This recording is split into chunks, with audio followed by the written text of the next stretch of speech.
Ladies and gentlemen, Miss Marian Hui Him Ling, the granddaughter of the late Dr. Goh Keng Swee's brother, will now deliver her eulogy.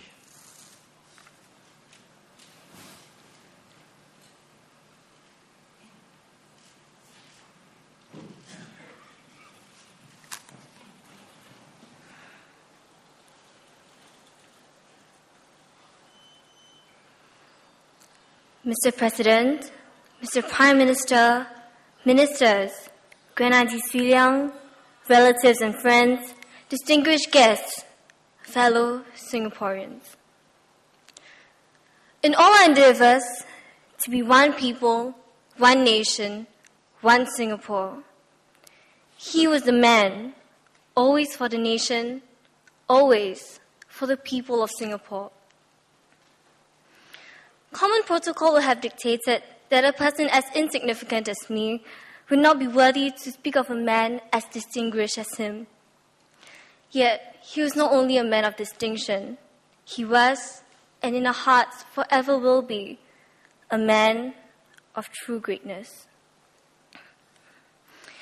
He not only had an ear for anyone who came to him with a sincere word or two, but also a heart of gold, who believed in encouraging every individual to develop its potential to its fullest. And it is for the great that he was, matched with a heart as beautiful, that I stand here today, ready to do my best for him. Even when I was just a wide-eyed and curious preschooler, he never believed that I was too small for him.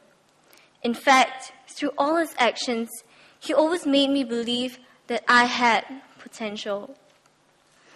When I expressed interest in drawing and coloring as a little girl, my granduncle and grandaunt gave me a box of markers and drawing paper to encourage me to develop my creativity.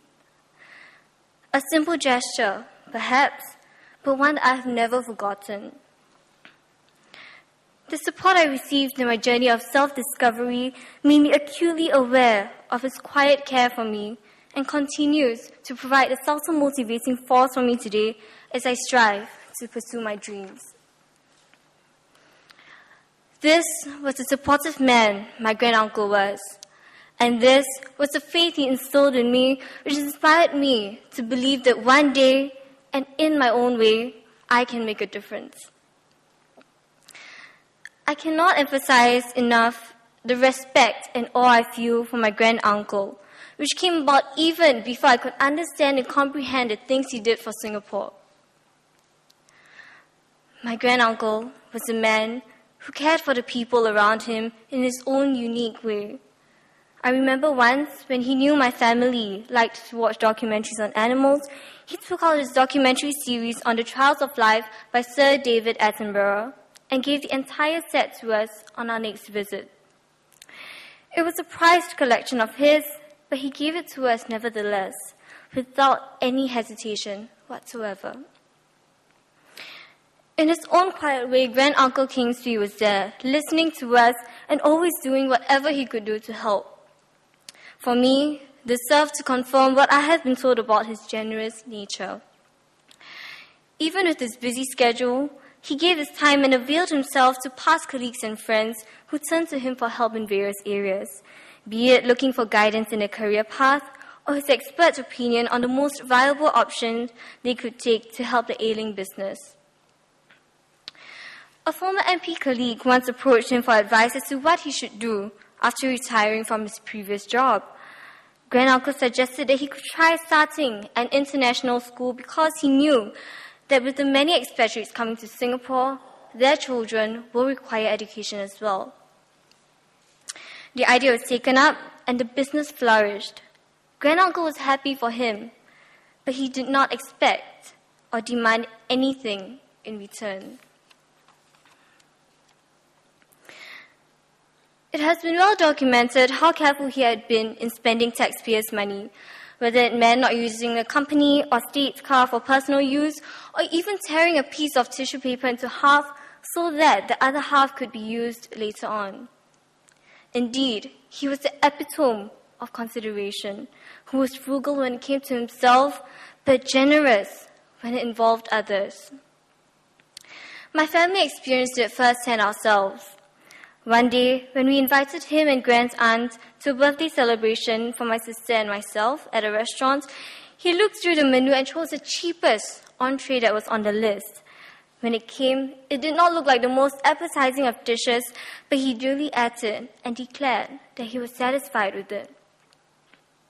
It was only later on that Grand Auntie Swee Liang informed us that that was him. He simply did not want us to pay any more than what was necessary. He was happy enough to share in our celebration by being there. Needless to say, that experience left a deep and lasting impression on me. True greatness cannot be extinguished, no matter what the circumstances of life one may face. And I can attest that this is the case with Grand Uncle Keng Swee, whom we honor today.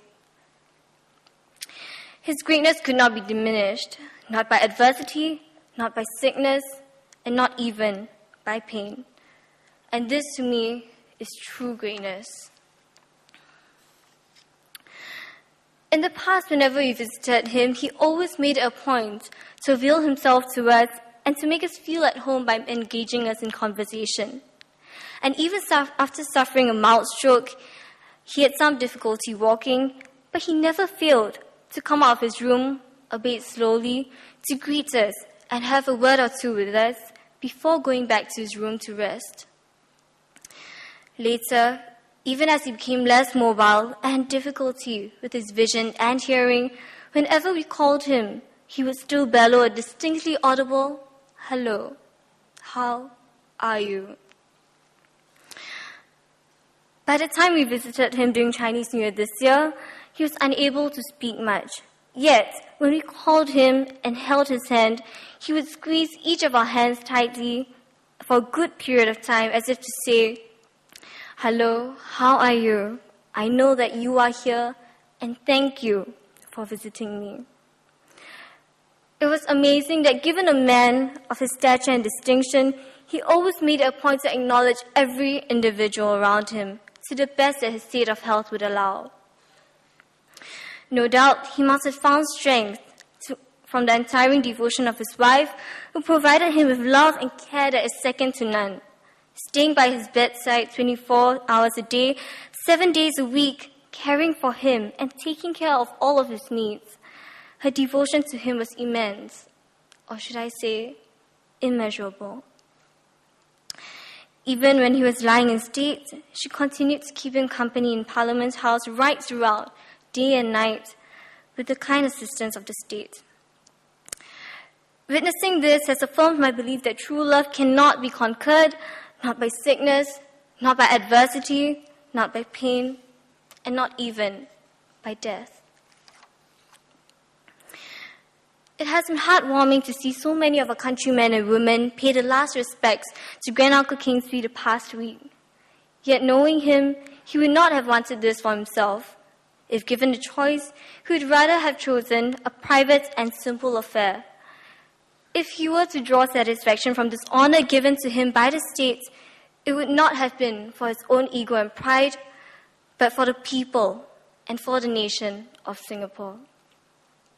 For to him, it would have given us all the opportunity to remember the struggles that he and the other founding fathers of our nation had endured and overcome in order to bring about all that is possible for us today. I know that he would want this legacy to be passed on. A legacy that calls us to cultivate resilience in the midst of despair, to summon courage in the face of adversity, to muster strength in the throes of pain, and to maintain humility at the height of progress. I am sure that it is his wish that we, the younger Singaporeans, would be convinced of the need to inherit his legacy and to seek to build upon it as we continue to strive to bring our nation to the levels that he would want us to. Dear Grand Uncle Keng Swee, I know the simple eulogy can never do enough justice to someone as distinguished as yourself.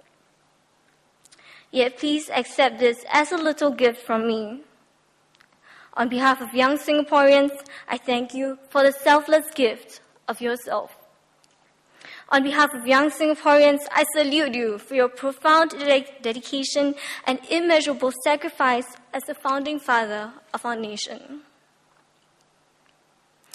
But rest assured, dear granduncle, that this will not be my final gift to you. Because you inspired me to believe that one day I can be the one to make that difference in the hearts of others. And I will find a difference that I can make because you always believed in me, and indeed, everyone who calls Singapore our home. After all your years of toil for us, may you now rest in peace, knowing that your legacy will live on forever.